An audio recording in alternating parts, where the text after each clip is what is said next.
Muy buenas tardes a todos, muy buenos días a nuestros amigos en Latinoamérica y muchas gracias en particular a Enrique de Aragao, que es presidente de FEPAC, por tener la iniciativa de organizar este encuentro. Es un día importante para Tecniberia por ser anfitrión de un evento tan estratégico, tanto por el tema que se trata el día de hoy, reto de la transformación digital, como por dar cobijo en este webinar a tantas empresas de ingeniería y consultoría de tantos países. Todo ello coincidiendo con el aniversario de FEPAC, que cumple 50 años en este 2021. Mi nombre es José Luis Manzanares y soy miembro de la Junta Directiva de Tecniberia. Muchos lo conocéis ya. Tecniberia es la asociación de empresas de ingeniería en España. Y además tengo el honor de presidir la Comisión de Servicios Tecnológicos, que es la que organiza este webinar. Este encuentro es el primero de muchos que FEPAC está organizando en este aniversario y que Enrique nos va a dar a continuación más detalles. El mundo de la transformación digital a todos nos apasiona en lo personal. Desde Tecniberia, esa pasión la queremos transmitir al sector profesional de las ingenierías. Ya no hablamos de nuevas herramientas que nos ayuden en nuestro trabajo. Ahora hablamos de una transformación del sector de la ingeniería, donde lo digital y lo físico se unen para generar un nuevo abanico de oportunidades y desafíos también para todos nosotros. Nuestras empresas y clientes van a cambiar, pero no sabemos cuánto todavía. Hoy, en este encuentro, en esta webinar, queremos explorar juntos qué se nos puede venir en los próximos años. La estructura de la webinar tiene tres bloques. Tiene un bloque que se llama Impacto de la transformación digital en nuestros negocios, que Natalia Díaz, coordinadora de la Comisión de Servicios Tecnológicos, nos dará su visión, cómo se van a transformar nuestras empresas y nuestros clientes. El segundo bloque, que es la financiación de los proyectos de transformación digital y fondos europeos, es un punto muy importante porque estamos hablando de que todo esto tiene sentido si hay fondos, si hay dinero, y vamos a dar la visión particular de Europa y en particular de España, que sabéis que se están destinando fondos muy importantes para apoyar los procesos de digitalización de la administración pública. Y luego el tercer bloque, que yo creo que es muy importante también, destacar algunos casos de éxito de empresas asociadas de Tecniberia, donde podamos visualizar realidades donde la transformación digital está suponiendo pues, casos de servicios, ¿no?, que ya las empresas asociadas están brindando.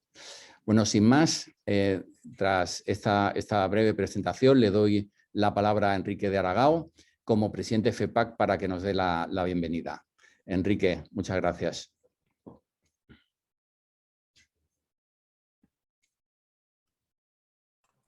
Gracias, José Luis Manzanares.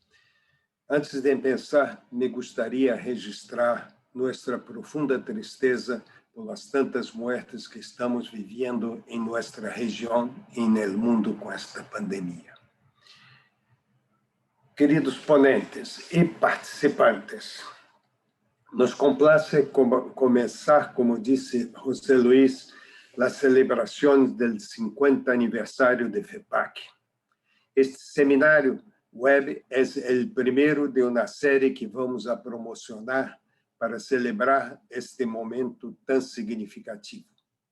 Aún más significativo porque estamos viviendo toda a sociedade e nossa atividade de consultoria um período extremadamente difícil.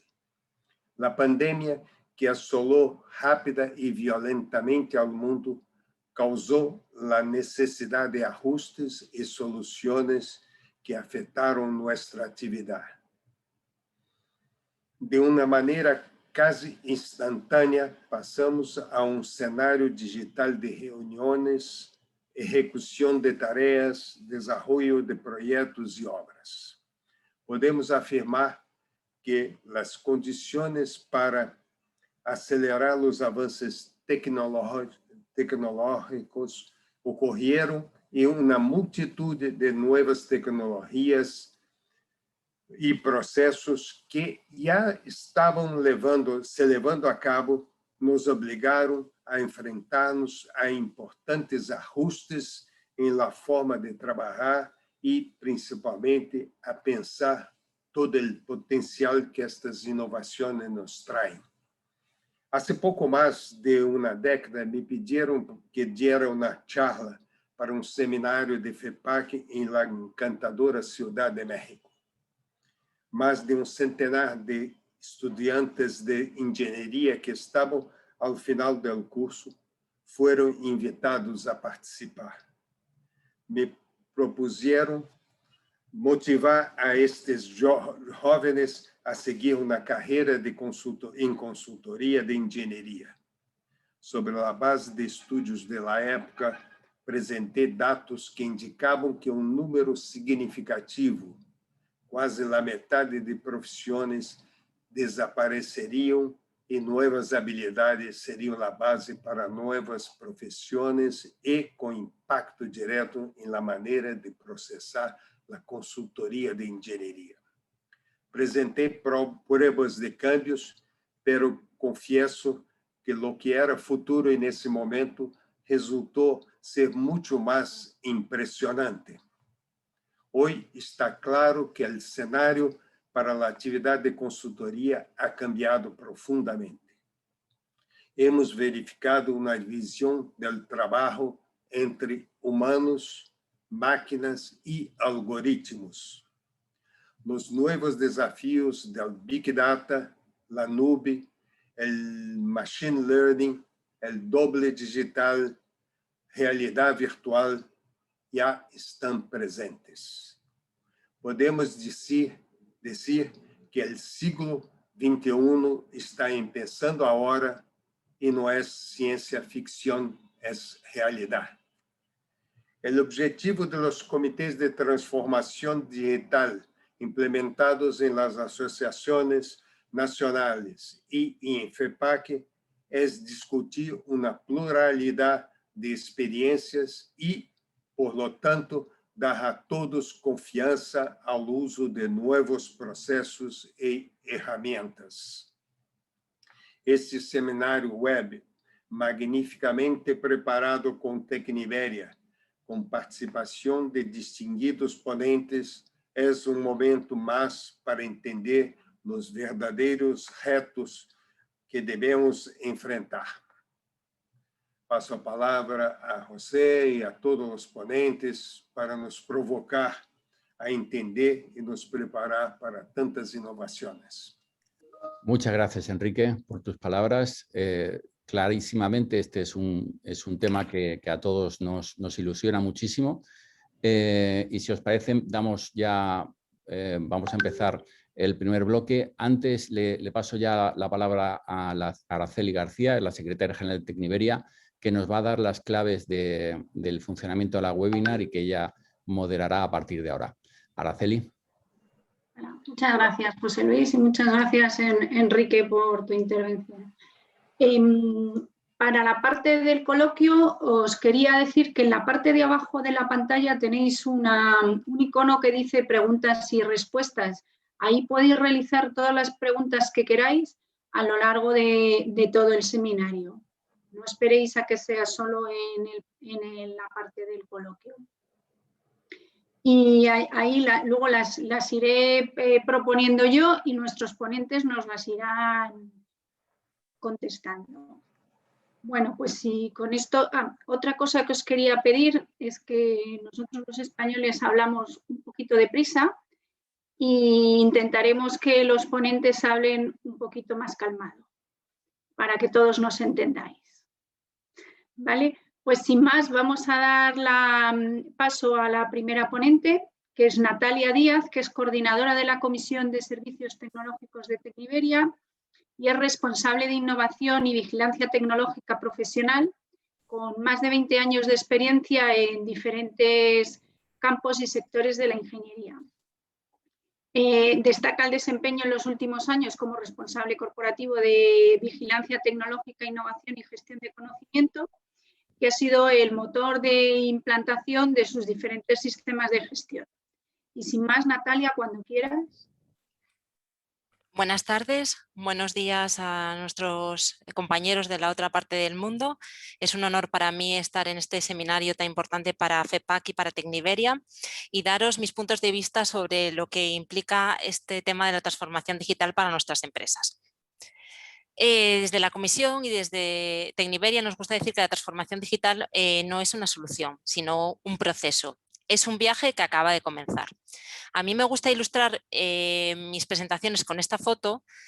Son un par de fotos, dos fotos del 2005 y 2013, que es la elección, el cónclave de los dos últimos papas que hemos tenido en la religión católica. El Papa Benedicto en el 2005 y el Papa Francisco actualmente en 2013. Como veréis, el mundo ha cambiado, pero el cambio continúa. Según los organismos internacionales y los grandes centros de estudio, estamos en el primer año de una década que va a marcar los retos y los desafíos que vamos a tener por delante tanto nuestros países como nuestras empresas. En el año 2030 se concluye que el escenario global va a ser muy diferente al actual. Me gustaría ilustraros con algunos números para que entendáis cómo se está produciendo toda esta transformación mundial. La transición que ya ha comenzado entre el Océano Atlántico va a pasar totalmente al Océano Pacífico. Entre una orilla y otra del Océano Pacífico, el océano más alejado para los que estamos aquí en Europa, se va a concentrar en el año 2030 el 60% del crecimiento mundial del planeta. 2.400 millones de habitantes, lo que supone aproximadamente un 40% de la población mundial actual, habrán salido de lo que llamamos pobreza para lo que llamamos aquí en Europa clase media, en los entornos de China y sus países satélites, China, India y el sudeste asiático. China se habrá convertido en la primera potencia en inversión en tecnología en el mundo. El país del mundo con mayor conectividad a Internet, utilización de Internet, digitalización, etc. El G8, tal como lo conocemos actualmente, no existirá. No quedará ningún país europeo ni Alemania en él. Será un nuevo G8 conformado por China, Estados Unidos y las nuevas zonas de influencia del Océano Pacífico. Los epicentros productivos, es decir, lo que se produce en el mundo, los epicentros comerciales, lo que se consume y se vende en el mundo, y los epicentros geopolíticos, donde se deciden cuáles son las corrientes políticas que ordenan el debate del planeta, se habrá trasladado totalmente a esa parte del mundo. ¿Esto qué nos implica? Que tenemos una década de grandes retos para nuestros países y para nuestras empresas. Grandes retos que implican competitividad en la economía, adaptación del aparato productivo a la digitalización y a las demandas de sostenibilidad. Tendremos que ser capaces de formar al capital humano, muy importante, y esto veréis que lo recalco en varias de mis slides. Es muy importante tener en cuenta que los empleados en nuestras empresas se van a tener que adaptar también a este cambio. Para poder dar valor añadido, generar y producir ese valor a través de la transformación digital. Todo esto se va a articular a través de 3 pilares: competitividad, transformación digital y formación. Las empresas van a tener que hacer un esfuerzo para evolucionar y adaptarse a este nuevo mundo en constante transformación. Lo hemos vivido en este año tan horrible, como decía Enrique anteriormente, y tan grave que estamos sufriendo con la pandemia. Modelos y cambios que veíamos que podrían ser en los 5 años se han concentrado en un año. Esto nos ha hecho pensar. Así que el futuro es la digitalización y la transformación energética. Nosotros creemos desde Tecniberia siempre que esto tiene que ir acompañado de la innovación y acompañado de una colaboración público-privada que para nosotros también es importante, y sobre todo sin dejar a nadie atrás. El famoso reskilling, upskilling que hablamos para dotar a nuestros trabajadores de herramientas va a ser muy importante para este éxito. Hay que entender la transformación como un vector fundamental. Os comparto esta gráfica de McKinsey, que aunque es antigua, es del 2015, es la que hay más actual y no ha cambiado mucho actualmente. Como veréis, nuestro sector de la construcción y la ingeniería es uno de los últimos en cuanto a este avance de digitalización. tenemos por delante otros sectores como el farma, como el tema del media, que nos llevan mucho más adelanto. Pero esto no lo tenemos que ver como una amenaza, sino como una oportunidad de todo lo que nos queda por delante. En la comisión nos ha gustado siempre enfocar la transformación digital para nuestras empresas desde dos puntos de vista que a mí me parecen fundamentales y complementarios. Por un lado, internamente, cómo optimizar nuestros procesos y competitividad con la transformación interna de nuestras organizaciones, y externamente, cómo ofrecer un valor añadido a nuestros clientes con nuevos productos y nuevos servicios. Esto nos va a servir para diferenciarnos. Es decir, va a servir para aumentar la competitividad de nuestras empresas y dar, como os decía antes, un valor único. Y como os decía, siempre acompañados de que nuestros profesionales estén capacitados y podamos retener el talento que va a ser muy escaso en estas nuevas competencias que se van a exigir. Nuestros empleados tienen que tener una visión 360 del modelo de negocio y habilidades en el entorno digital. Esto a mí siempre me gusta poner esta frase en mis presentaciones también, porque no va de tecnología, va de actitudes, y esto es un cambio cultural que nos afecta a todos. Para que el éxito de la transformación digital hay que seguir una hoja de ruta. Es importante en la investigación, la búsqueda de oportunidades, tener una visión, tener el compromiso de la alta dirección, ver siempre cómo se puede aplicar al negocio internamente y ser ágiles en estas implantaciones con ensayos de prueba y error. Como os decía, los beneficios para nuestras empresas son innumerables. La transformación digital nos va a proporcionar reducción de costes, ser más ágiles y más flexibles, una mejor respuesta ante eventos poco predecibles y ante el comportamiento a veces errático de nuestros clientes, una reducción importante del nivel de riesgos y la disponibilidad de servicios accesibles de forma global para una facilidad y una rapidez de la implementación. Como os venía diciendo, esto afecta a nuestros clientes, a sus necesidades y a la relación con los proveedores. Ha cambiado el tipo de servicios que demandan nuestros clientes. El entorno híbrido que hablamos de la mezcla entre lo físico y lo digital cobra totalmente protagonismo. Entonces, esto nos implica que hay que reconfigurarse y hay que dar servicios de calidad con las capacidades tecnológicas que tengamos. Desde la Comisión de Servicios Tecnológicos y desde Tecniberio tenemos compromiso con las empresas de nuestra asociación para ayudarles en este cambio. Estamos realizando prospección de clientes tradicionales y potenciales para ver qué son las nuevas demandas, cómo ellos también se están transformando y cómo son los nuevos servicios que demandan. Monitorizamos y vigilamos el ecosistema con la vigilancia tecnológica de startups, con las vías y contacto para colaboración con desarrollos de software y de tecnología, incluso con la colaboración de empresas tecnológicas. Hemos hecho un análisis también de nuestra competencia externa y de la capacidad propia de nuestras empresas. Hemos visto qué grado de digitalización y transformación tenemos actualmente y cuál es el camino a recorrer, siempre con el ánimo de acompañamiento a nuestras empresas para ayudarlas en este camino.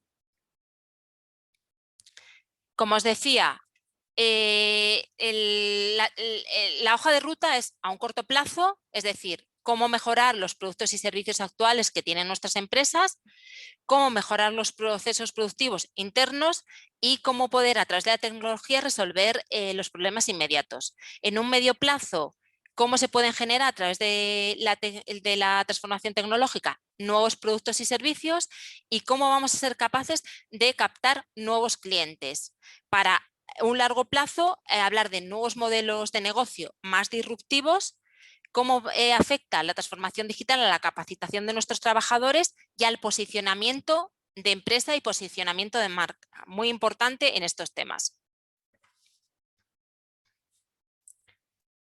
Como os comentaba, la incorporación de las nuevas tecnologías para mejorar la entrega de valor a través de las nuevas relaciones de relación digital está ya generando oportunidades para todo tipo de servicios, tanto internos de nuestras empresas como externos.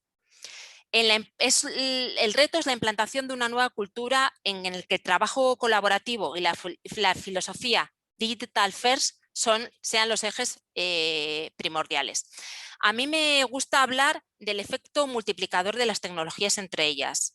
Es verdad, como además nos comentaba Enrique, que todos hemos hablado de estas tecnologías, que os iba a comentar brevemente, aunque tenemos experiencias muy interesantes de empresas asociadas que nos van a plasmar casos de éxito que ya se están realizando. Me gusta hablar del efecto multiplicador entre ellas.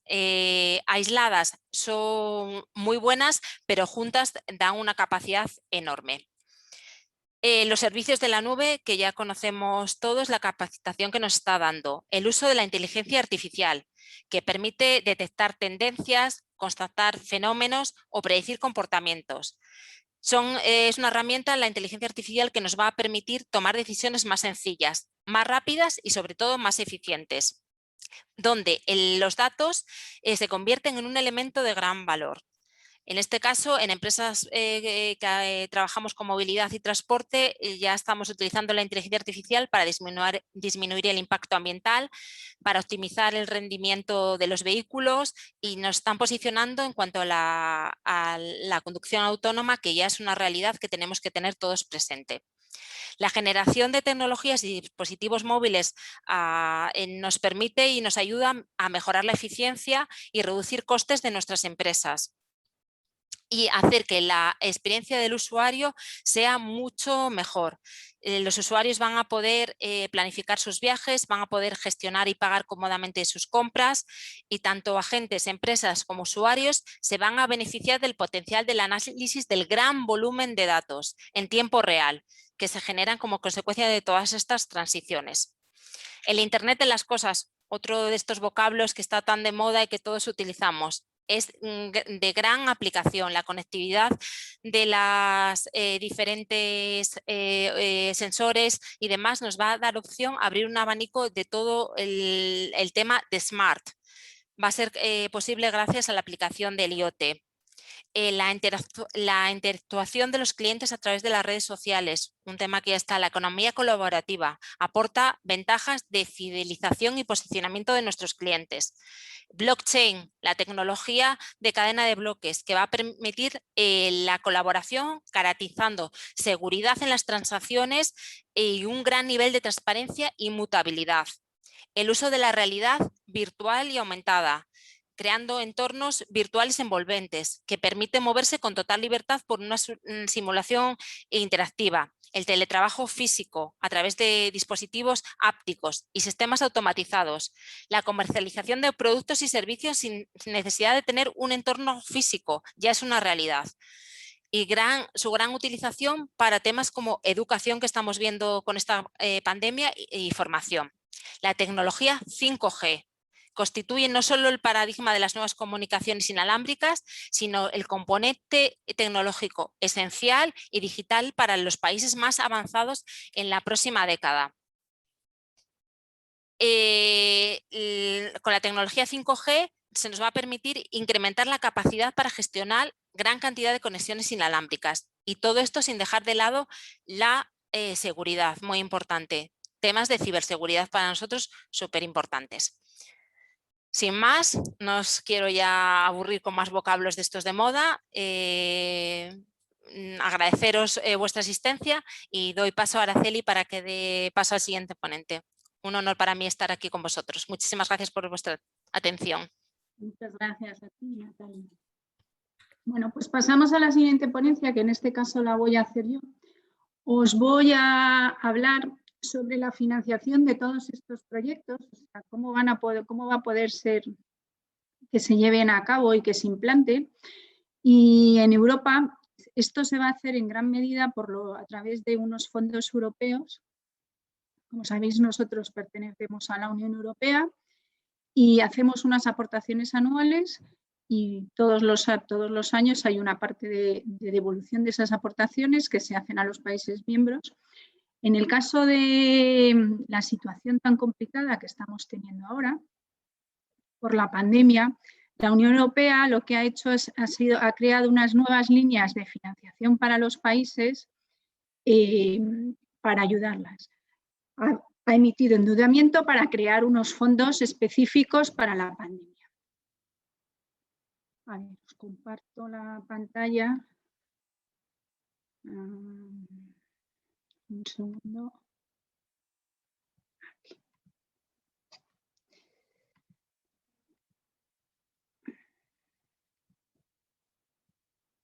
Muy bien. Como os decía, financiación de proyectos de transformación digital a través de fondos europeos. La visión de la Unión Europea en esta pandemia ha hecho un pensamiento general de qué es la necesidad que vamos a tener y ha identificado 3 vectores de transformación. El primer vector de transformación es el ecológico de Pacto Verde, que es una hoja de ruta para dotar a la Unión Europea de una economía sostenible y tiene 3 objetivos: conseguir la neutralidad climática en 2050, impulsar el uso eficiente de los recursos mediante un paso a una economía limpia y circular, y luego restaurar la biodiversidad y reducir la contaminación. Un segundo vector de transformación que ha identificado es la transformación digital. Es lo que nos lleva al webinar de hoy. En esa transformación digital, sus estrategias para generar un marco adecuado para el uso de tecnologías digitales. Perdona, ¿qué pasa? Digitales de datos que benefician al ciudadano y a las empresas. Ha identificado 3 objetivos, que es asegurar el acceso de la tecnología a los ciudadanos, dotar a las empresas los medios para su creación, desarrollo e innovación competidor de las condiciones, y garantizar el control y la protección de datos. Porque al ser todo digital hay que tener en cuenta que la protección y el control es un ámbito fundamental. Y un tercer vector es la reindustrialización, que es un impulso, lo que quiere dar es un impulso a la competitividad industrial de la Unión Europea de manera simultánea con la consecución de las ambiciones tanto climáticas como digitales. Y como objetivo se ha puesto pues, el impulsar la competitividad y el liderazgo mundial de Europa en 6 sectores industriales estratégicos y orientados al futuro, y establecer unas recomendaciones específicas para el desarrollo. En el vector de la transformación digital, ¿qué es exactamente lo que ha identificado la Unión Europea que hay que transformar? Pues ellos lo que se ha identificado son las estrategias de la Unión Europea en materia de datos y de inteligencia artificial, que lo que hace es buscar animar a las empresas a implantar y desarrollar nuevas tecnologías. Dentro de la estrategia de datos, la innovación debe estar basada en esos datos. El apoyo al desarrollo de los sistemas tecnológicos y las nuevas infraestructuras debe permitir a las empresas aprovechar las oportunidades que nos dan la economía de datos. Por otra parte, la creación de incentivos para el intercambio de datos mediante una adecuada gestión con los ciberriesgos. Y por último, sería un establecimiento de medidas sectoriales para construir espacios comunes de datos en ámbitos estratégicos y de interés público. Y el segundo ámbito que se ha identificado en este vector de transformación digital sería la inteligencia artificial, que es el desarrollo de ecosistemas de excelencia a lo largo de toda la cadena de valor y el desarrollo de ecosistemas de confianza que velen por el cumplimiento de la normativa. ¿Cómo va a articular todas estas ayudas la Unión Europea? Pues para ello se ha creado el Plan Europeo de Recuperación Económica.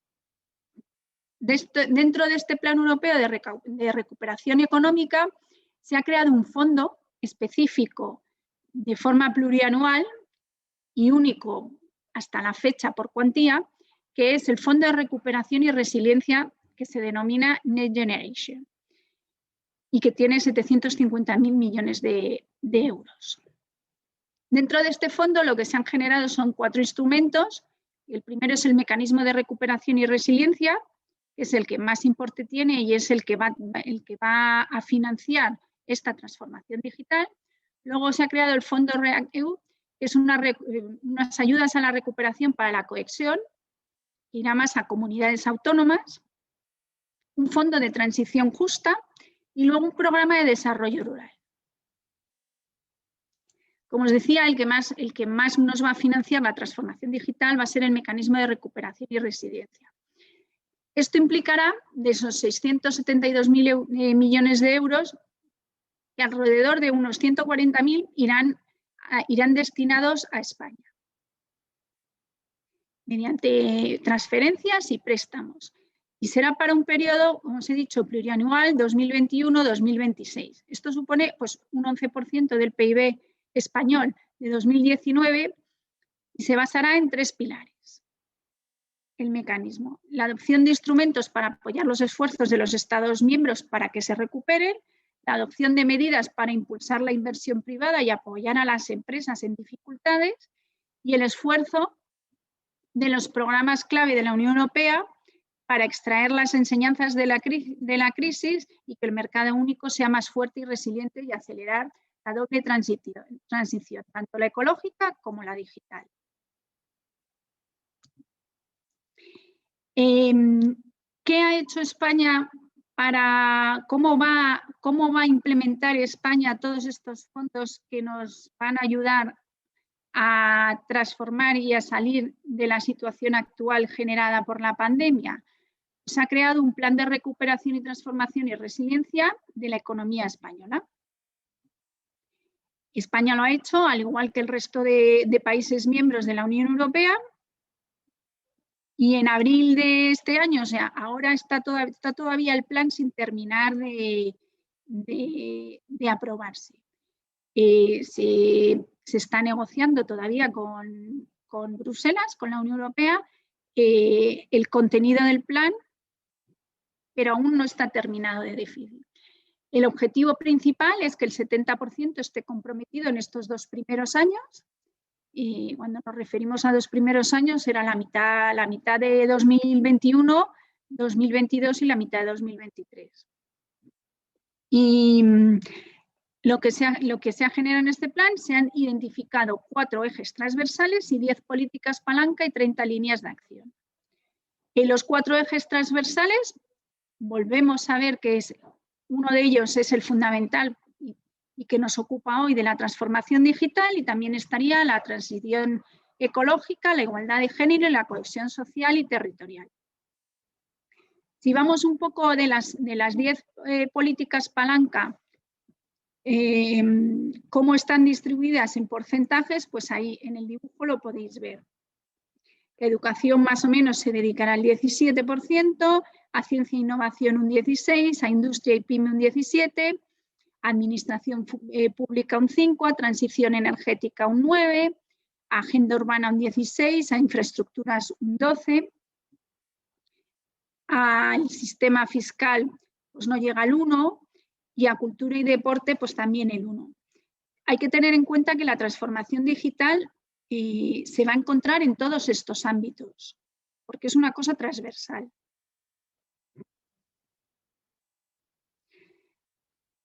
¿Qué necesidades ha identificado España para poder absorber todos estos fondos? Pues lo primero que ha identificado es que necesitaba una modificación de la legislación que hiciera mucho más ágil la contratación por parte de la Administración con las empresas. Para ello se publicó el Real Decreto Ley 36/2020 a finales de diciembre, por el cual se aprobaron unas medidas urgentes que todos los proyectos que están identificados como dentro del programa Next Generation tendrán unas salvedades. Es que administrativamente se intentará ser muchos más ágiles y para ello se hará una simplificación que logre la generación de sinergias entre organismos administrativos y se impulsará la utilización de nuevas tecnologías de la información en la gestión de los contratos públicos. Se va a generar una nueva figura de colaboración público-privada, porque evidentemente, aunque haya una financiación pública, es fundamental que también lleve aparejada una financiación privada que le aporte mucho más valor y que expanda estos 140.000 millones mucho más. Y esto es lo que ellos han denominado PERTES, que son proyectos estratégicos para la recuperación y transformación económica. Se han identificado 10 ámbitos de PERTES, pero todavía no están definidos al 100%. Y luego se ha generado un nuevo reglamento para subvenciones de tal manera que se pueda ser más ágiles a la hora de poder ejecutarlas. Como os decía, la colaboración público-privada, que hasta ahora no ha sido muy numerosa, se va a gestionar a través de PERTES y que podrán ser subvencionables entre un 30 y un 70% en función del carácter estratégico de cada uno de ellos y será mediante concurrencia competitiva. Las primeras convocatorias que se publiquen serán en el segundo semestre de 2021, teniendo en cuenta que todavía los programas están todavía sin terminar de aprobar. Los diferentes ministerios españoles están lanzando consultas públicas para identificar proyectos de alto impacto mediante la recopilación de manifiestos de interés. Es una prospección de mercado bueno, yo como administración sé que hay unas necesidades, pero realmente el que sabe las necesidades reales es el tejido empresarial.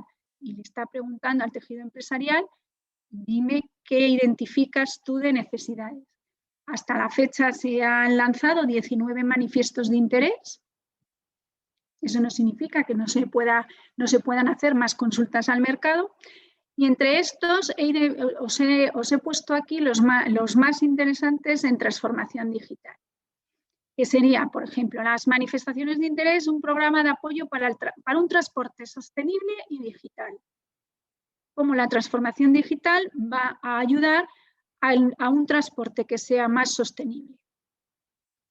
Otra de las expresiones de interés que han identificado y buscan que el mercado le dé soluciones es proyectos que impulsen la transformación digital y la cohesión territorial mediante la extensión de banda ancha de muy alta velocidad al 100% de la población que desplieguen redes 5G en zonas poco pobladas. Si bien es cierto que el 5G comenzó a estar desarrollado hace unos años, ahora en este último año se está potenciando. Otro de los manifiestos de interés de consulta al mercado que han hecho pues es el mecanismo para la integración de la inteligencia artificial en las cadenas de valor en el marco del plan de recuperación. Que como habíamos visto antes es uno de las identificaciones que hizo la Unión Europea, no solo los datos sino la inteligencia artificial. Otra de las manifestaciones de interés sería relativas al fortalecimiento de las capacidades de ciberseguridad de las pymes y el impulso a la industria de la ciberseguridad. Esto es fundamental, el uso de datos cada vez es mayor y es fundamental que haya una seguridad y un control en ese uso de datos. Más consultas de mercado que se han hecho, pues identificar líneas de actuación en redes inteligentes de almacenamiento energético y flexibilidad. Otro sería el fomentar una economía circular en el ámbito de la empresa como instrumento para la recuperación. Otra de las consultas que se han hecho han sido potenciales candidatos que aspiren a formar parte de la red europea Digital Innovation Hubs.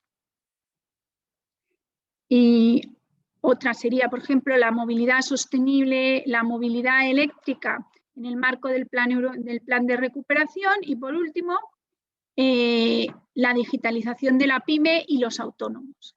Es fundamental que la empresa esté digitalizada para poder competir.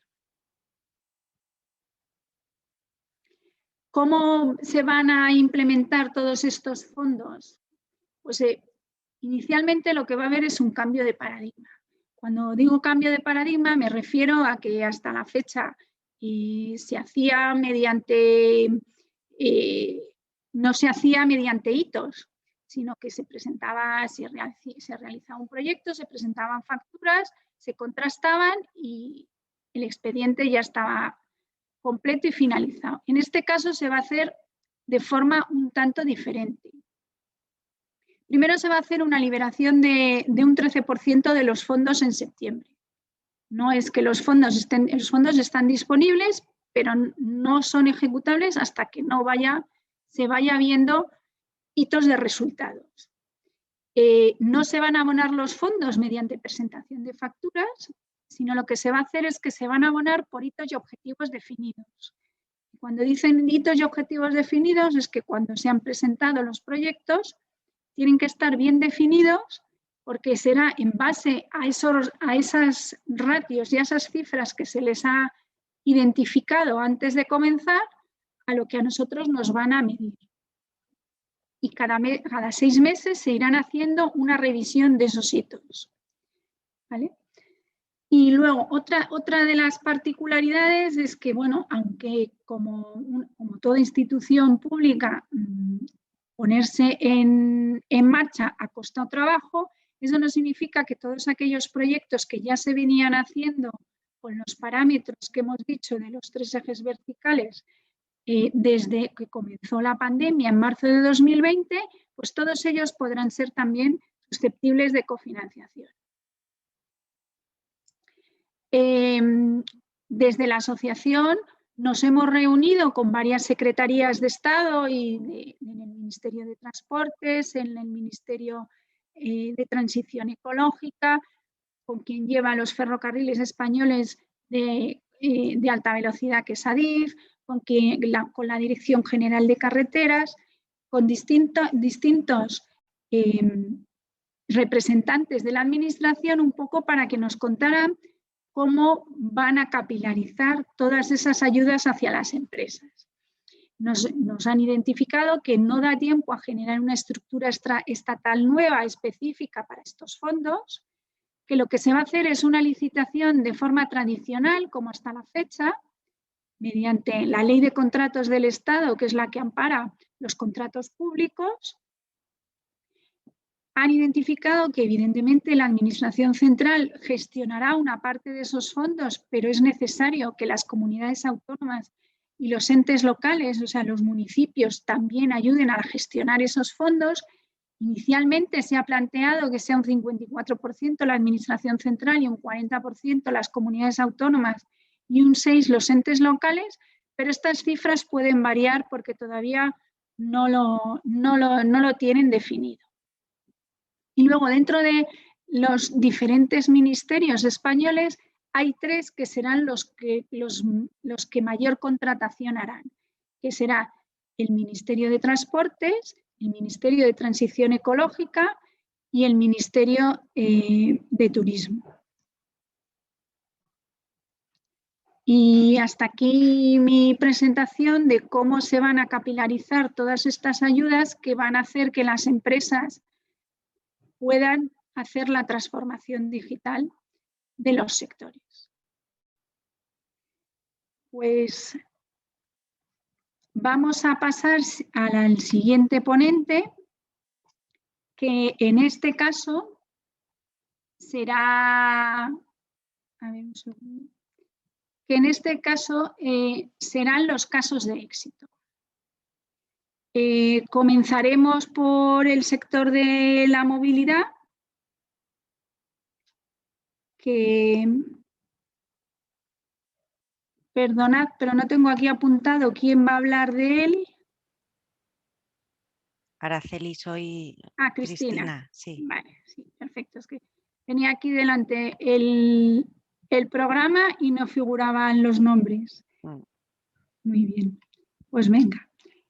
Pues Cristina Méndez, que va a ser la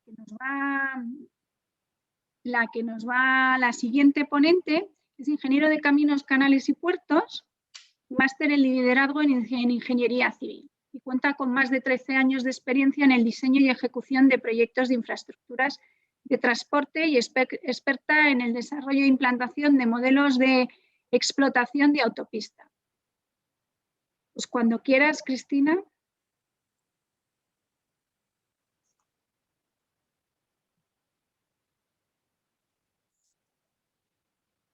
Vale, ¿podéis ver la presentación? Sí, perfecto. Bueno, pues buenas tardes a todos y muchas gracias en nombre de INECO por darnos la oportunidad de participar en este webinar. En primer lugar, les mostraremos un vídeo con lo que son las terminales inteligentes para Ineco.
Como han podido ver, el objetivo de Ineco es diseñar infraestructuras conectadas, eficientes y enfocadas al usuario. Les voy a presentar a continuación los tres principales productos.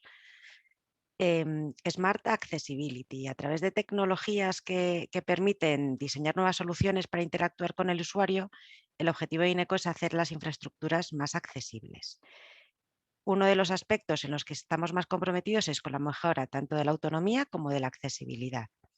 Por un lado, a través de la mejora de la información y la comunicación, pues mediante un tótem, se puede dar información adaptada a las diferentes discapacidades y sobre todo tener la posibilidad de facilitarla y actualizarla en tiempo real.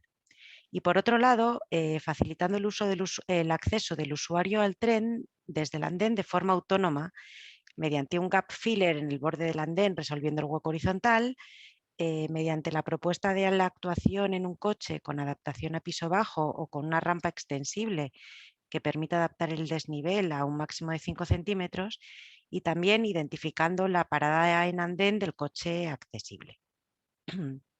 Además, Ineco cuenta con amplios conocimientos en modelización del transporte y de flujos de personas. Uno de ellos es la herramienta de planificación del transporte público en terminales inteligentes, que comprende tanto la caracterización de las terminales como de la modelización de la movilidad en diferentes situaciones. Con ello es posible dar respuesta a las necesidades de cualquier escenario en el que haya una variación de la demanda importante, como pueden ser eventos deportivos o emergencias. Eventos que requieren una adaptación rápida a esa situación y una posterior recuperación tras el evento. Ineco ofrece soluciones para alcanzar un modelo resiliente de la movilidad. Con la modelización de los flujos mediante la microsimulación, pues conseguimos tener una valoración y el diseño de los espacios públicos. Conocemos la forma en la que interactúan los flujos en diferentes espacios, viario y viario público, y nos permite desarrollar proyectos eficaces y seguros, ahorrando tiempo y dinero. Los modelos peatonales y vehiculares proporcionan a los administradores de las infraestructuras una poderosa herramienta en la toma de decisiones. Los resultados más útiles son los mapas de niveles de servicio o densidad que pueden ver aquí en el ejemplo y también los vídeos gráficos de las simulaciones que hemos visto anteriormente. Además, realizamos simulaciones visuales e interactivas del entorno aeroportuario, tanto de terminales como de los campos de vuelo. Creamos modelos a escala realizando simulaciones en tiempo acelerado. Y con estos datos lo que conseguimos es obtener capacidades, niveles de utilización, niveles de servicio al pasajero, necesidades de medios y detectamos problemas en la circulación, sobre todo lo que pueden ser los cuellos de botella. La simulación nos permite habilitar espacios y diseñar las terminales de acuerdo a la demanda estimada, además de medir posteriormente la efectividad del diseño y proponer la adaptación apropiada si fuera necesario. De esta forma conseguimos terminales útiles y eficientes. Aquí, por otro lado, tenemos Indoor Beam, que es la solución de Ineco para el posicionamiento en interiores en las terminales del transporte. Dicha plataforma viene a dar respuesta y aporta valor al gestor de la infraestructura y al usuario. cubriendo las diferentes necesidades que a día de hoy no están cubiertas mediante la incorporación y la combinación de tecnologías incipientes, como pueden ser cámaras termográficas, videodetección, inteligencia artificial o tecnología biométrica. Con ello podemos analizar la ocupación de los distintos lugares, podemos observar el mapa de calor de los visitantes y también la tendencia de movilidad para conocer el comportamiento de los usuarios. Otra de las funcionalidades es que se pueden detectar aglomeraciones, controlar el acceso a zonas restringidas o tener aforos en tiempo real. En definitiva, el objetivo de INECO es planificar y diseñar infraestructuras del futuro en nuestro presente, aportando valor al gestor de la infraestructura y mejorando la experiencia del usuario. Somos la compañía de referencia para el desarrollo de las terminales inteligentes.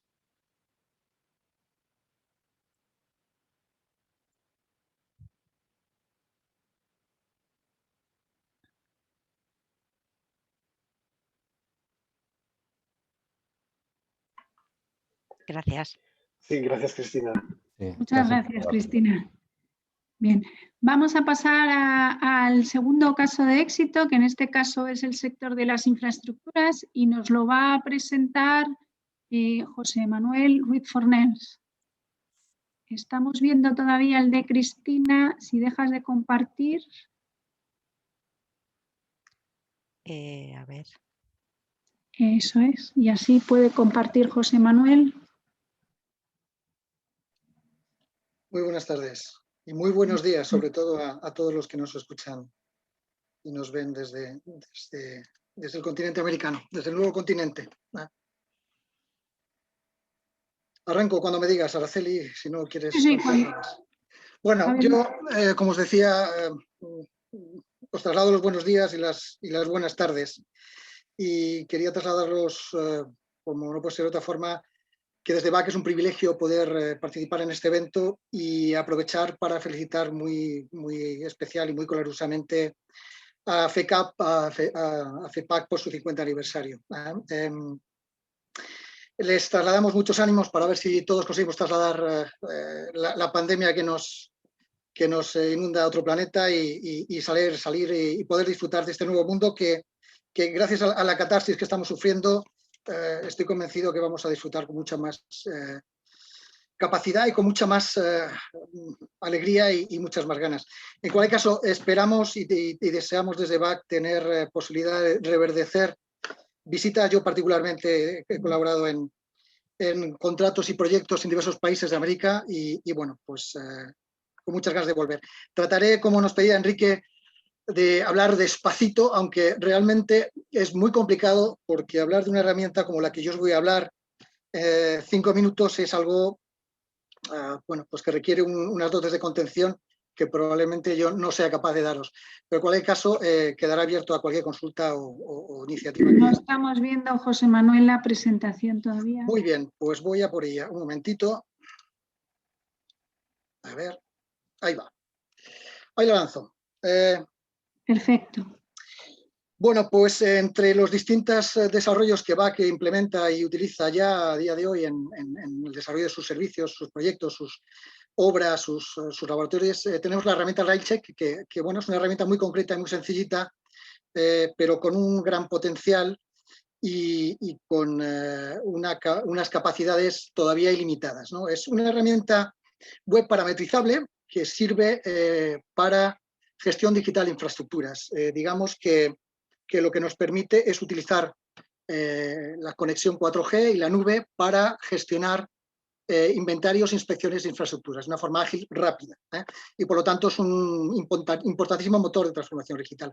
El caso de éxito que yo os voy a exponer es un contrato que tenemos con Adif Alta Velocidad, como sabéis, la entidad gestora de las líneas de alta velocidad ferroviaria en España, ¿no?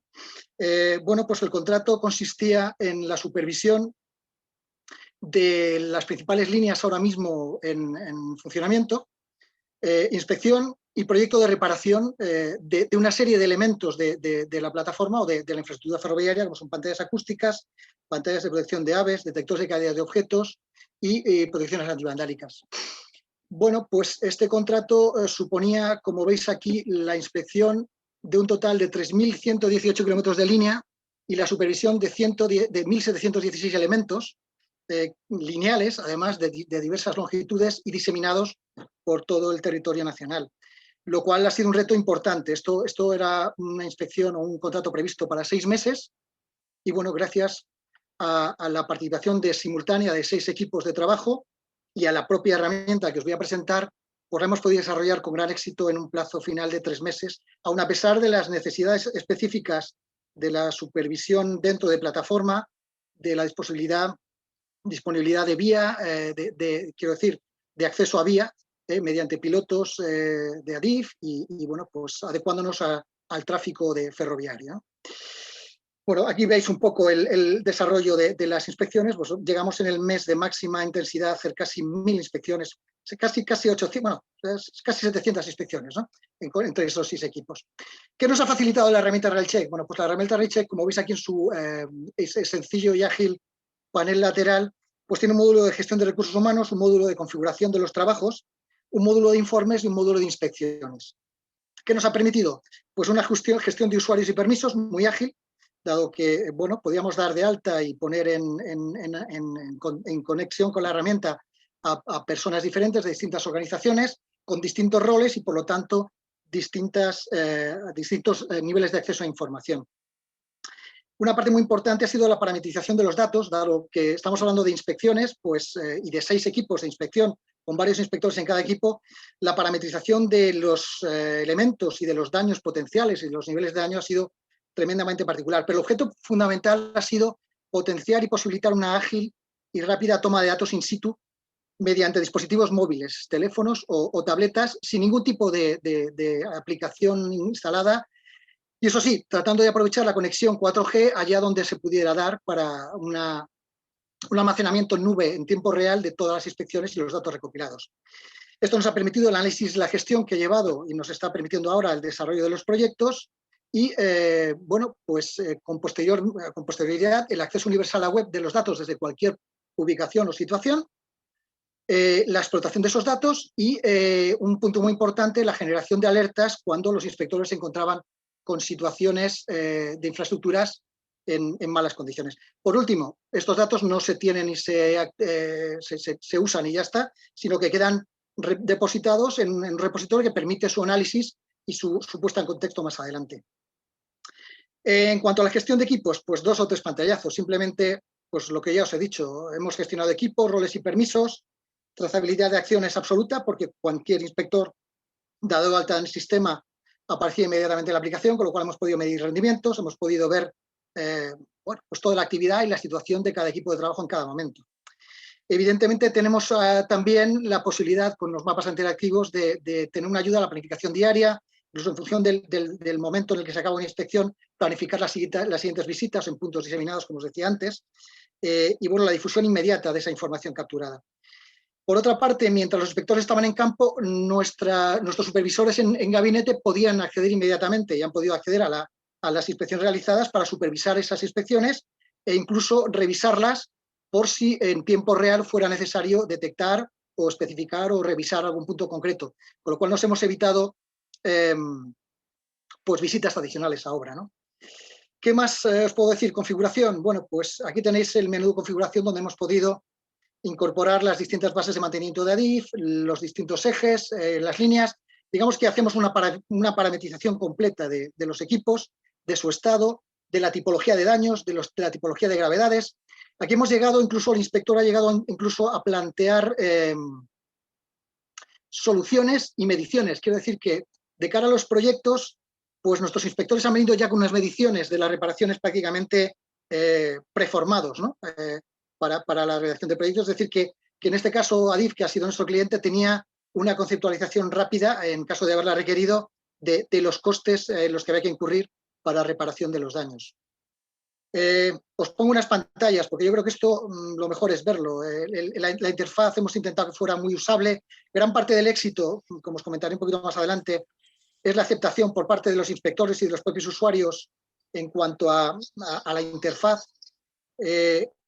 Un detalle de la parametrización, pues por ejemplo aquí veis que para cada tipo de elemento y tipo de daño, pues tenemos definidas los condicionantes que otorgan nivel y unas breves indicaciones para que el propio inspector en campo pudiera determinar en qué nivel de daño. En este caso estamos trabajando de 1 a 4 niveles de daño, ¿no? ¿Qué más os puedo contar de la aplicación? Pues os puedo enseñar, como os estoy enseñando, las fichas a rellenar. Estas vistas que estáis aquí están extractadas de un ordenador, pero las vistas son muy similares para una tablet o para un teléfono. Los mapas son interactivos. Veis que podemos tomar fotos inmediatamente, tomar coordenadas de los puntos. Bueno, como os digo, el gran éxito ha sido la reducción de necesidad de toma, aparte de la explotación de datos, como os comento aquí, pues cuenta con un generador de filtros y muy complejos, combinados por tipología, por fecha de realización de ensayos, por líneas, por equipos de trabajo, y esto nos ha permitido o nos permitía generar inmediatamente fichas como la que estáis viendo de informes de 10, 15, 20 páginas combinando mapas interactivos con fotografías, con diagnosis. En definitiva, las claves del éxito, pues desde el punto de vista empresarial y como empresa de consultoría y de servicios, pues la reducción de plazos y consiguientemente de costes, ¿no?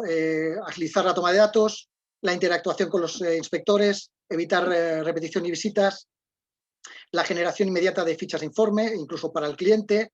Desde el punto de vista de organización, pues, como os decía, vital los usuarios convencidos que han incrementado su productividad y, por lo tanto, pues han abundado en esta reducción de plazos y costes. Hemos tenido, como os decía, 7 equipos, más de 40 personas conectadas al sistema en tiempo real y de forma simultánea. Como os decía, el soporte a los inspectores, que aunque reciban una información previa, han homogenizado criterios a partir de una definición muy clara de parámetros para establecer sus diagnosis.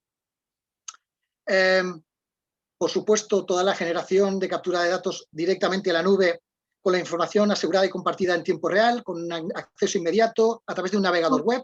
José Manuel, de aplicaciones. Voy a acabar. Sí. Como os digo, sin apps, ni hardware, ni nada por el estilo. Y luego, lo que es más importante, hemos incorporado al cliente que de una forma absolutamente transparente ha podido seguir la evolución de los trabajos en tiempo real. Os pongo la última diapositiva que de alguna forma resume el global. Tendréis la presentación.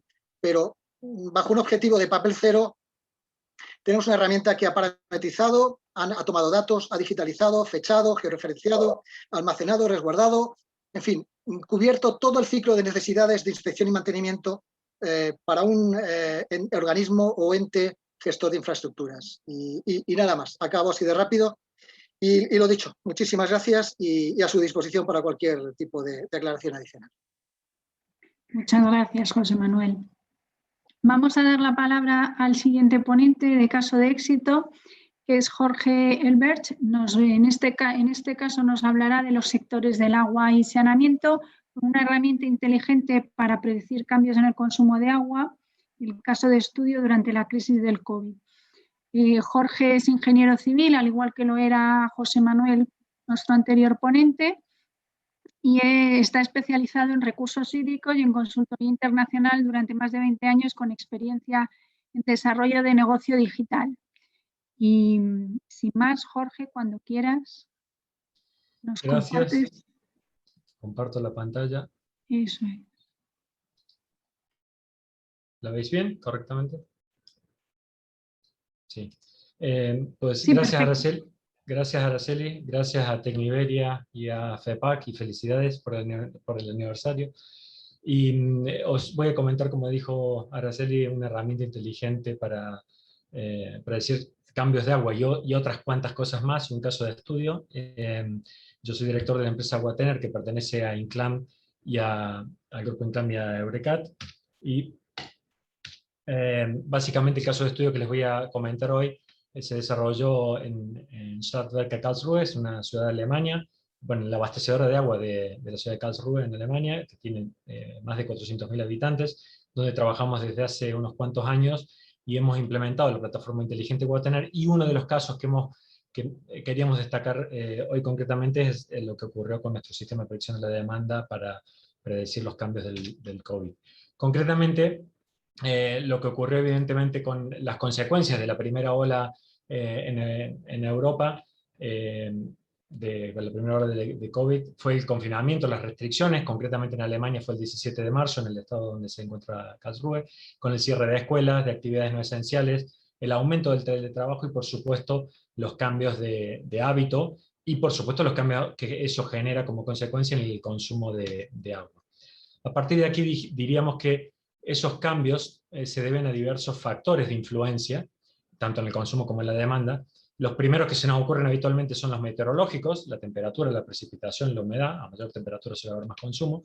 Pero otros importantes, difíciles de predecir habitualmente con herramientas habituales que no utilicen inteligencia artificial como utilizamos, son los antropogénicos, es decir, el comportamiento humano, temas de costumbres, de cultura, los hábitos, si un día es laboral o no, si un día es puente, si hay un evento especial, ahí se pone un estadio de fútbol, porque sabemos que el consumo en un día de partido de fútbol es diferente que otro día a esa hora. Y evidentemente aspectos de calendario, o evidentemente una pandemia como la del COVID, que generó unos cambios en los hábitos de consumo. Todos estos que hemos comentado son factores de influencia en el consumo. Y os muestro concretamente datos ya de la plataforma en un gráfico, datos medidos antes y después de la pandemia, o después del confinamiento, perdón. La línea en azul muestra la demanda antes de la pandemia, y la línea en verde antes del confinamiento, y la línea en verde posterior al confinamiento, donde claramente se muestra que la parte más elevada de la demanda tiene mayor pendiente a una hora más temprana. En cambio, en el confinamiento, donde la gente teletrabajaba o los niños no iban a la escuela, la pendiente es más suave, es decir, se empieza a consumir más lentamente y dura durante la mañana el consumo, es decir, el valor máximo es prácticamente a las 10 de la mañana en lugar de a las 7 de la mañana. Ese tipo de comportamientos, claramente, ¿cómo los analizamos? Con nuestra herramienta. Básicamente, Water es una plataforma web modular que utiliza inteligencia artificial para mejorar la operación y la gestión diaria de redes de agua potable, tanto en agua como en energía, basándose en 4 módulos de visualización y gestión documental, como se ven en pantallas allí rápidas de la plataforma, cuadros de mando de toda la información e indicadores, la monitorización inteligente a partir de que envía alarmas y detecta eventos y anomalías, y la operación inteligente, de la cual vamos a mostrar ahora las conclusiones. Por supuesto, ¿en qué se basa cómo lo hacemos? ¿Cómo trabaja nuestra plataforma? Basándose en 6 puntos clave, que son la integración de datos en tiempo real. Para trabajar con toda esta información y comenzar en el paso de la transformación digital necesitamos integrar datos, lo que ahora se suele llamar Digital Twin. Integramos el modelo hidráulico, el GIS, el ERP, todo en tiempo real. Detectamos eventos y anomalías, tanto con datos medidos o simulados. Utilizamos toda esa información mostrándola con indicadores y cuadros de mando para la toma de decisiones. Y luego la parte más inteligente, que utiliza el reconocimiento de patrones, como es la previsión dinámica de la demanda, que es lo que vamos a mostrar el resultado de nuestro caso de estudio. Y luego el sistema de ayuda a la decisión, que lo que hace es generar a través del Digital Twin análisis de diversos tipos de escenario y predecir comportamientos futuros de la red, y que nos dé recomendaciones y nos ayude en la toma de decisiones. Evidentemente el objetivo final es mejorar la eficiencia, tanto en agua como en energía, a través del camino de la transformación digital. ¿Cómo funciona el sistema de previsión de la demanda? Básicamente utilizando un método de días similares, con reconocimiento de patrones en la plataforma. Lo que hace es pronosticar la demanda futura y los consumos futuros, utilizando los datos históricos, teniendo en cuenta factores de influencia, que era lo que habíamos visto antes, tanto meteorológicos o de comportamiento humano, similares en el pasado. Por ejemplo, en este caso vemos 4 días que son similares al día que yo quiero pronosticar.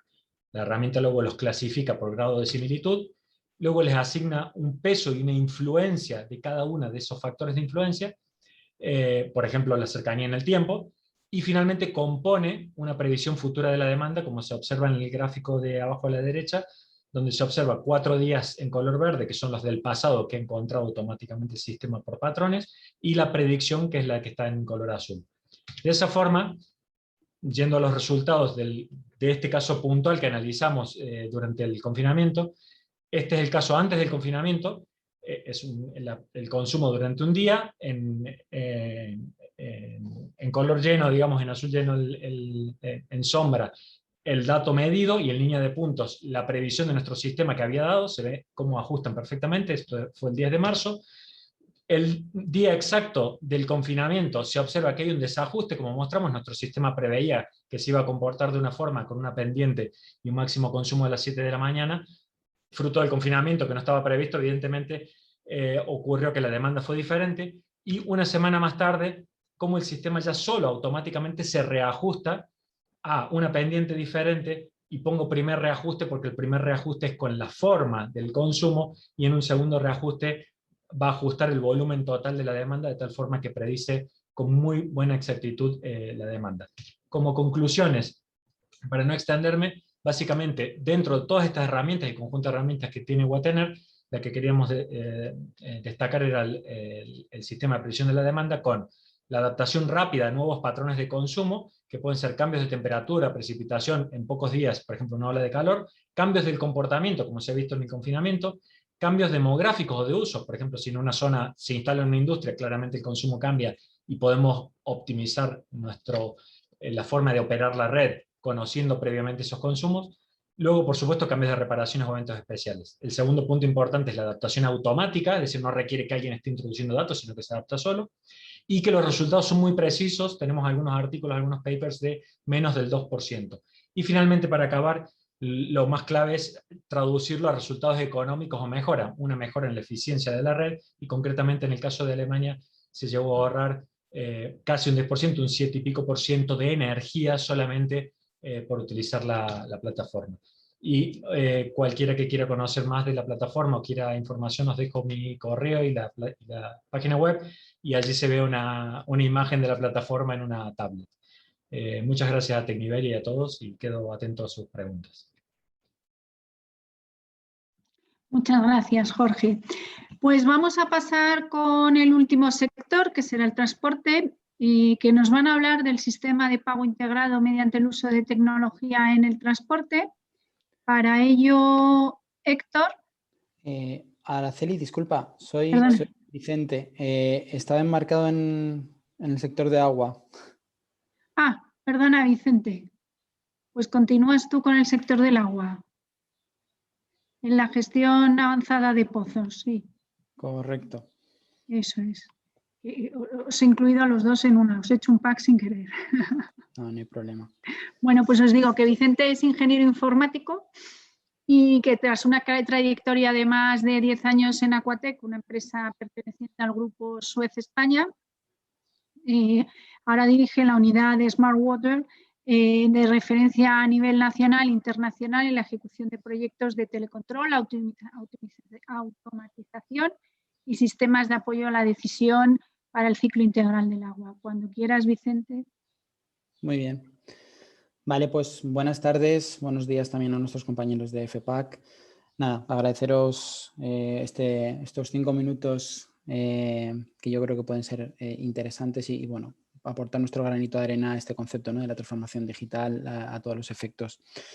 Bueno, cuando surgió un poco la oportunidad, ¿no?, y en nuestra Comisión de Servicios Tecnológicos en Tecniveria, pues salió, ¿no?, el debate en cuanto a qué podría ser interesante vinculado al concepto de transformación digital.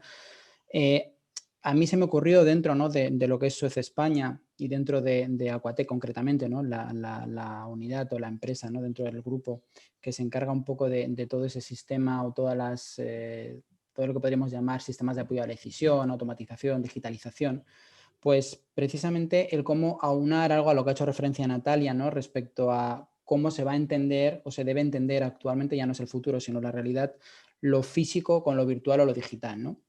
En este sentido, os quería hablar muy brevemente de lo que es la gestión avanzada de pozos que nosotros realizamos desde Aquatec y deciros, pues bueno, yo sé que ahora mismo lo que son las masas de agua, ¿no?, subterráneas, pues bueno, es un gran desconocido a nivel general, incluso en el propio sector del agua.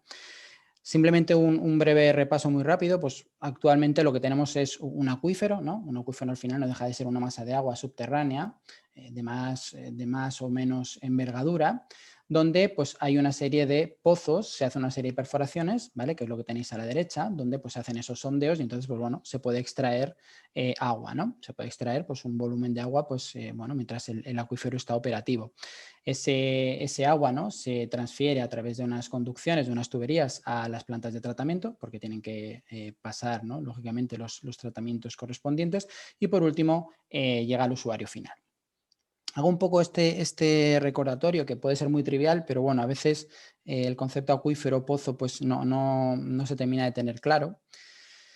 En ese sentido, y si nos hacemos especial foco, ¿no? en ese concepto de acuífero y del pozo, ¿no? Que al final es la parte en la que quiero hacer cierto hincapié hoy, pues explicaros que ahora mismo pues los acuíferos, ¿no? Pues por temas evidentes, ¿no? De cambio climático, de la sobreexplotación, de las sequías prolongadas, ¿no? Que se están dando en muchos países y que históricamente pues no era así, ¿no? Cómo se ha ido transformando el clima en muchísimos países, como además toda la contaminación, ¿no? Es decir, lo que es la actividad humana, ¿no? Está generando a su vez pues, que esos acuíferos o la calidad del agua en esos acuíferos pues, haya derivado o esté evolucionando, ¿no? Negativamente y en muchos casos con una calidad pues bueno, mucho peor, ¿no? de lo que años atrás, ¿no?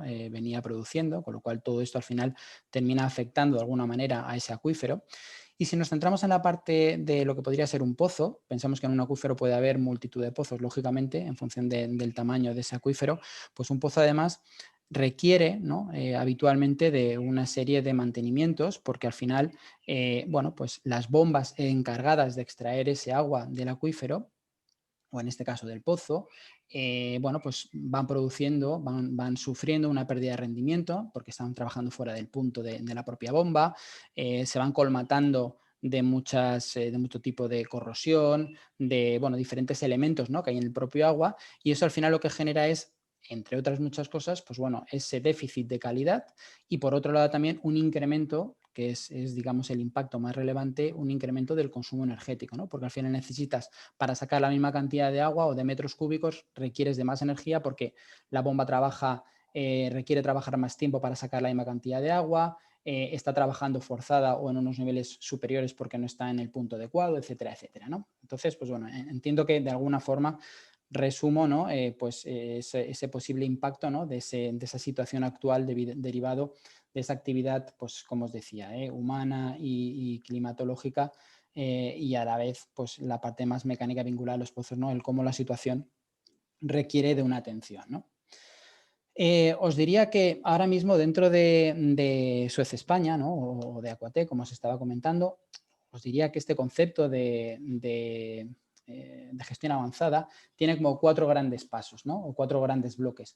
Lo que es el primer paso, que es vinculado a la toma de datos, ¿vale? A la toma de datos, que de alguna manera pues, va vinculada a lo que es los sensores de nivel, caudalímetros, analizadores de redes, es decir, todo lo que es sondas, ¿no? Que están físicamente ubicadas en esos pozos y que es fundamental para esa digitalización inicial de los datos.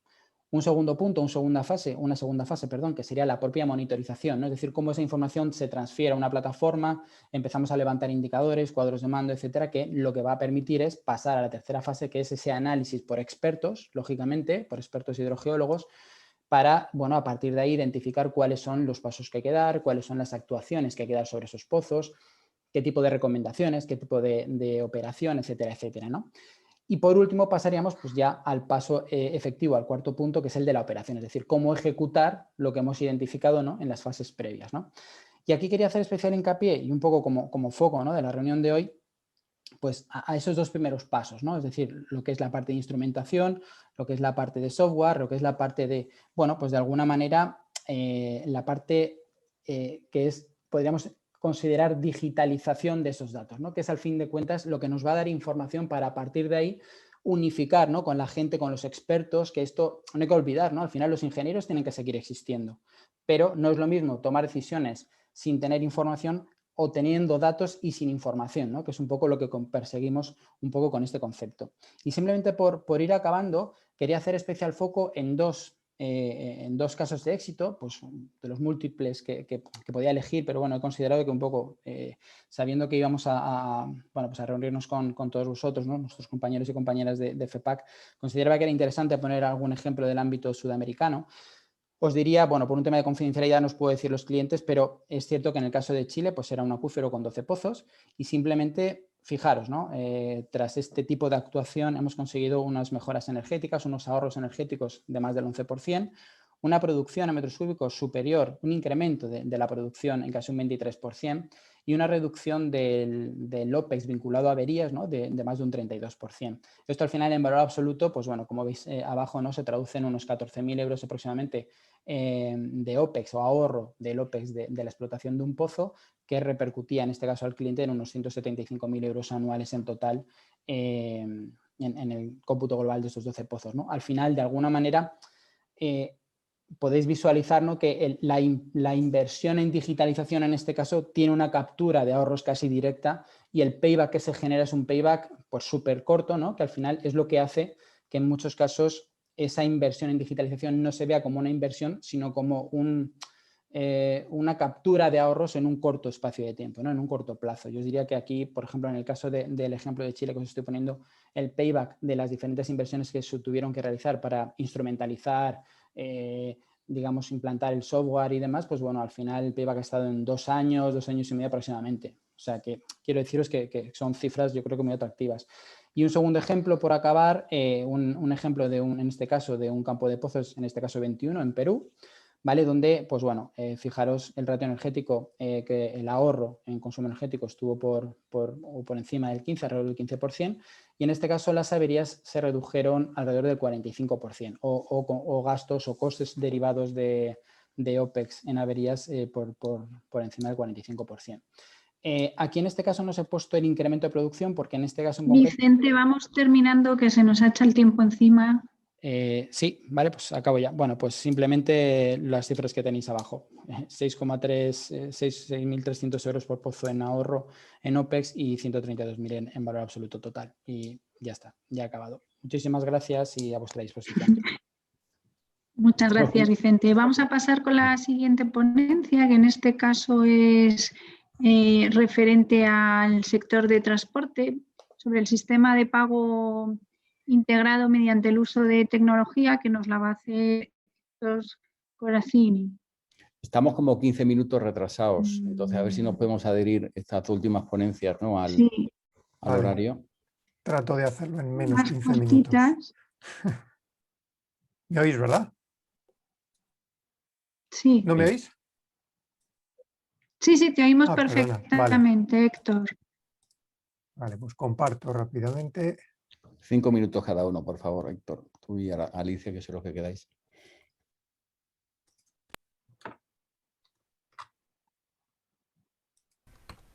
Hola, buenas tardes, buenos días en América.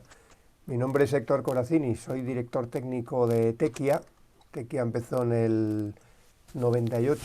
Desde entonces prestamos servicios de ingeniería en el ámbito de los proyectos de sistemas inteligentes de transporte, trabajando en prácticamente todos los ámbitos de estos sistemas y en todas las etapas de los proyectos, desde su planificación, diseño hasta su operación.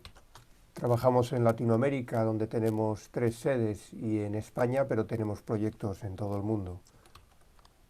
Hoy os voy a presentar un caso de éxito de integración tarifaria basada en tarjetas sin contactos y su implantación en una gran región, que va a ser el caso de Madrid. Estamos trabajando en Barcelona actualmente. Barcelona arranca este año y el caso de Madrid es un proyecto que hicimos hace unos 10 años y tenemos ya la visión global, no solo de la implantación, sino de cómo ha ido hasta ahora. Y podemos decir que es un buen prototipo de lo que significan estos proyectos desde el punto de vista de la ingeniería. Cuando hablamos de grandes obras de ingeniería, casi siempre pensamos en obra civil, donde la complejidad es prácticamente proporcional a su tamaño. Sin embargo, las grandes obras de ingeniería del siglo XXI y final del XX son invisibles porque están hechas de electrónica, de software. Imaginaos la cantidad de millones de horas que hay metidas en un proyecto que está utilizando un sistema de navegación por satélite, semiconductores de última generación, sistemas operativos, sistemas de última generación de telefonía móvil. Y sin embargo, a diferencia de la obra civil, donde disponer de planes de infraestructuras, en este caso, proyectar antes de ejecutar, es algo obvio y está fuera de toda duda, la complejidad de los proyectos ITS es mucho menos visible y por tanto el esfuerzo que se suele invertir en ingeniería, en planes tecnológicos, en redacción de proyectos, en supervisión, frecuentemente no se corresponde con la complejidad de estos proyectos. Los sistemas de pago integrado y basados en tarjetas inteligentes, a nivel sobre todo de grandes regiones, están muy lejos de ser comerciales. Requieren diseños, desarrollos, supervisiones y pruebas complejas, y es conveniente contar con ingenierías que hayan pasado por esto. No es raro, yo diría que es frecuente que este tipo de proyectos no consigan todos sus objetivos o excedan los costes o los plazos y muy a menudo acaben teniendo dependencias tecnológicas y limitaciones de escalabilidad importantes. Todo el mundo entiende fácilmente que se puedan tardar 8 años en hacer una autopista, pero suele ser difícil de entender que se suelen tardar 8 años en implantar un sistema de pago integrado basado en tarjetas inteligentes, y sin embargo esta es la media de los grandes proyectos. París empezó en el 91 y acabó en el 2001. Bien, es cierto que también en el marco de estos proyectos desarrollaron sus propias tecnologías, Calypso. Helsinki, la primera generación, empezó en el 95 y acabó en el 2002. Hong Kong, 92-97. Seúl, que posiblemente fue el más rápido, 95-99. La primera generación de Londres, que ya la ha cambiado, 94 a 2002. Madrid, que es el proyecto que os voy a presentar, aunque muy brevemente, comenzó en 2002, acabó en 2008 la zona central y después tardó 2 años más en extenderlo al resto de la región. En Alemania optaron por un esquema nacional, normalizar a nivel nacional, pararon todos los proyectos que tenían antes, tardaron más de 3 años en tener las especificaciones, empezaron en 2002, en 2005 tenían los primeros pilotos y seguramente las grandes implantaciones no acabaron hasta 2010 o posteriormente. Y en el caso de Barcelona empezó en 2015 y va a arrancar este año en toda la zona central y posiblemente tarde otros 2 años más en extenderse al resto de la región. Para dar una visión global de estos proyectos, o de este proyecto concretamente, es conveniente verlo por niveles. En el nivel más extenso están los soportes que llevan los usuarios, tarjetas o teléfonos, cuando se admite el pago por teléfono. En Madrid se está implantando este año. En el siguiente nivel están todos los equipos de campo. En Madrid pues son miles de autobuses urbanos e interurbanos, cientos de estaciones de metro y de trenes de cercanías, unidades de inspección, una red de venta adicional a aquella que operan los operadores de transporte y una red de oficinas de atención al cliente. Encima hay una red de comunicaciones y seguridad. Después están los sistemas de cada uno de los operadores de transporte, que son más de 50 en Madrid, y en la parte superior hay un único sistema de integración tarifaria que opera la Autoridad de Transporte, que es el Consorcio Regional de Transportes de Madrid.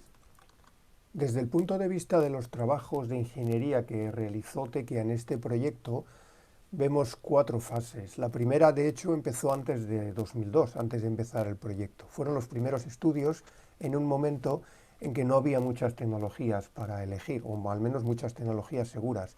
Se hizo un análisis mundial de lo que habían hecho en otras ciudades y un análisis tecnológico para seleccionar tecnología. En ese momento, las tecnologías más importantes las tenían los bancos. En España, Visa España había desarrollado su propia tarjeta inteligente que podía funcionar sin contactos, que llamaba TIBC, y se desarrolló una aplicación de transporte sobre esta tarjeta y 2 empresas se homologaron, desarrollaron terminales para trabajar con esta tarjeta, Indra y Dassault, y se hizo un piloto en tren y un análisis técnico e encuestas a usuarios.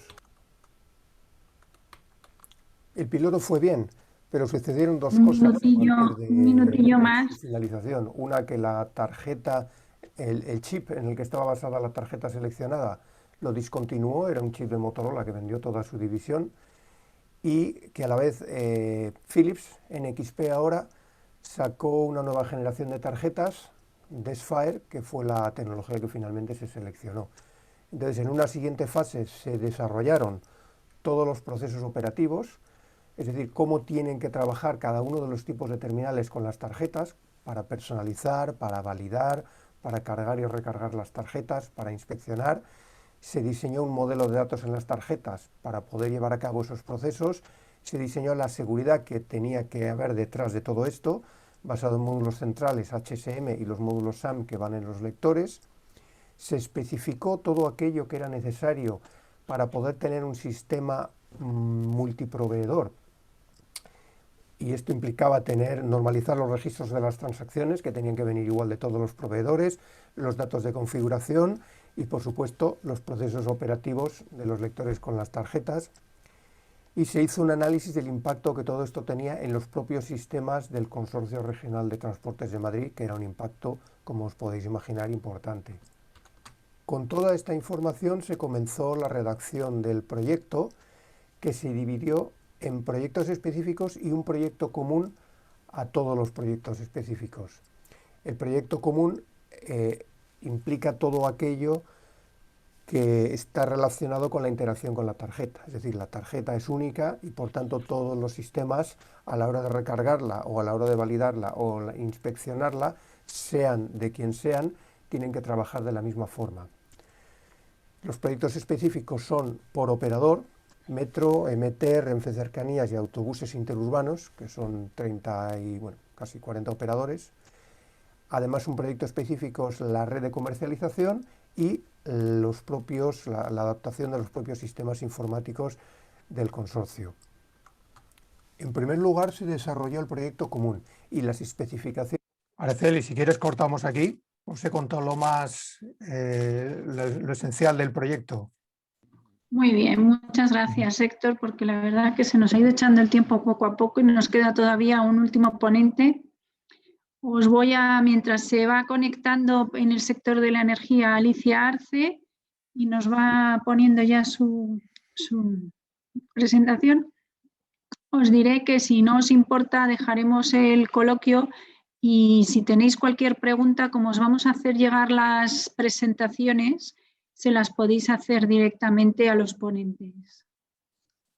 En las presentaciones tendréis su contacto. Alicia, cuando quieras.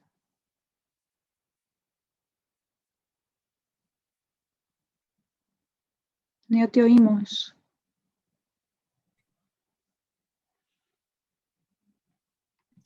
¿Ahora? ¿Me escucháis? Sí, ahora te oímos. Sí. Perdonadme. Nada, voy a intentar ser muy breve y por supuesto agradecer la invitación, saludar a todos los compañeros y voy a contaros en esta breve charla nuestro caso de éxito en la digitalización del almacenamiento energético. Para empezar, daros un contexto breve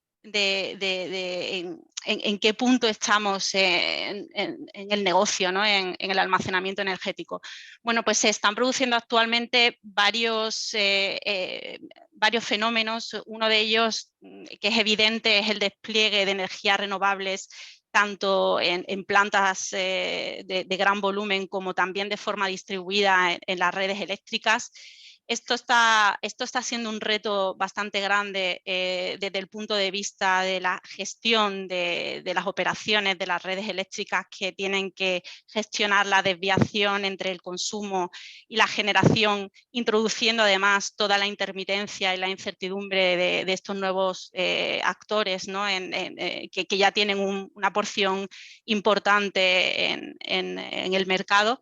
Y se están desplegando por otro lado, nuevos servicios que permitan hacer esa gestión de desviaciones, ¿no? Por ejemplo, incluso servicios que tienen como objetivo gestionar no solamente la parte de la generación, sino también la demanda, ¿no?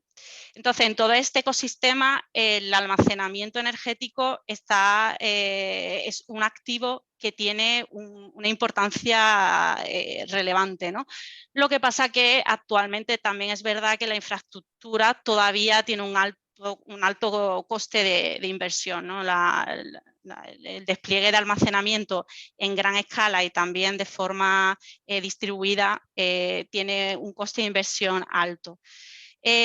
Con lo cual, la digitalización se está convirtiendo en la pieza clave que hace que estos sistemas actualmente ya sean rentables e incluso una oportunidad de negocio, ¿no? Entonces, os voy a contar también brevemente en qué consiste la tecnología que estamos desarrollando en proyectos, para que os hagáis una idea. Muchas de las partes que voy a comentar, pues a otros compañeros ya han mencionado, ¿no? Pero bueno, para que os hagáis una idea, pues los sistemas tienen que recopilar grandes volúmenes de datos de diferentes fuentes en tiempo real, con lo cual se tienen que gestionar de forma muy rápida, procesarlos, que no solamente es ingerirlos, sino sacar información de esos datos. Estamos desarrollando y hemos desarrollado tecnología para predecir qué es lo que va a ocurrir.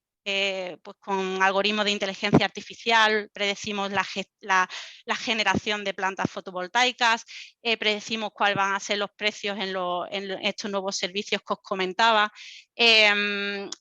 Con esa información hemos desarrollado algoritmos que nos calculan cuáles son las operaciones más óptimas desde el punto de vista económico, y con esa información automáticamente se envía al mercado. El mercado recibe todas las ofertas de todos los actores, y cuando nos envían las aceptadas, el sistema, el almacenamiento, tiene que ser capaz de poder operar estos servicios aceptados, ¿no? Aquí hay un ejemplo muy sencillo, simplemente para ilustrar en qué consiste. Vemos aquí una predicción de precios y cuáles son las posiciones de generación y carga de la batería, pues en los picos de energía se descarga, en los valles se carga. Esto ya os digo que es algo ilustrativo muy sencillo. Esta tecnología la hemos desarrollado en diferentes proyectos de innovación que nos han permitido pilotarla en demostradores reales en diferentes localizaciones en Europa. No solamente hemos probado almacenamiento basado en baterías, sino también en hidrógeno, en vehículos eléctricos, etcétera. Y con este know-how nos ha permitido, pues, llevar esta tecnología a proyectos comerciales que son muy pioneros, ¿no? Como el que veis en pantalla en un vídeo resumen. Empezamos, de hecho, con un proyecto en 2019 en Australia, en una planta fotovoltaica que integraba almacenamiento en gran escala. Fue muy buenos los resultados que obtuvimos, y en 2020 hemos estado adaptando la tecnología para el mercado de Texas, que es justamente lo que estamos proyectando, y ahora en 2021 hemos lanzado el proyecto en Canadá. Y bueno, pues con esto he intentado ser muy breve, pero bueno, creo que os doy una pincelada de lo que estamos haciendo en este caso, ¿no? Pues muchas gracias, Alicia, y con esto hemos acabado con los ponentes de los casos de éxito. José Luis, cuando quieras. Bueno, muchísimas gracias a todos los ponentes. Yo creo que han sido brillantes las exposiciones que habéis hecho. Muchas gracias a los participantes y, bueno, y perdonad el que nos hayamos demorado un poquito, unos minutos. Bueno, nos hubiera gustado tener un poco más tiempo para el coloquio, pero como dice Araceli, lo podemos responder vía email. Está claro que el mundo está lleno de retos y oportunidades, en particular el mundo de la transformación digital, que está cambiando y va a cambiar más y más rápidamente. Y yo creo que las asociaciones tenemos una responsabilidad muy grande para ayudar a nuestros asociados a hacerles entender mejor todo lo que se viene, cómo se viene, y que podamos servir de canalizadores para ayudarles a prepararse para estos retos. Deseo que lo peor de la pandemia pase pronto y que todos los países podamos dejar atrás esta nefasta situación que llevamos ya más de un año, para seguir trabajando en hacer que nuestras sociedades sean mejores, más prósperas y con un mayor nivel de bienestar. Le paso la palabra a Enrique para que se despida, y felicidades a FEPAC por su 50 aniversario. Enrique. Gracias, José Luis. Felicito a Tecniberia por todo este webinar. Estamos em momento muito especial do ponto de vista tecnológico, porque os cambios só começaram. la transformación energética, la sustentabilidad y la transformación digital decorrente, todo esto son oportunidades y cambios importantes para la consultoría. Y FEPAC y las asociaciones nacionales tienen una responsabilidad de juntar todos los esfuerzos para que podamos mejorar la calidad y la profundidad tecnológica de nuestros asociados. Felicito mais uma vez, agradeço a participação de todos os ponentes, em especial Tecnibéria, e espero todos nos seguintes webinars que estaremos apresentando por os 50 aniversário de FEPAC. Gracias a todos. Y se cuiden. Muy bien. Gracias y seguimos. Hasta luego. Adiós. Hasta luego. Adiós a todos.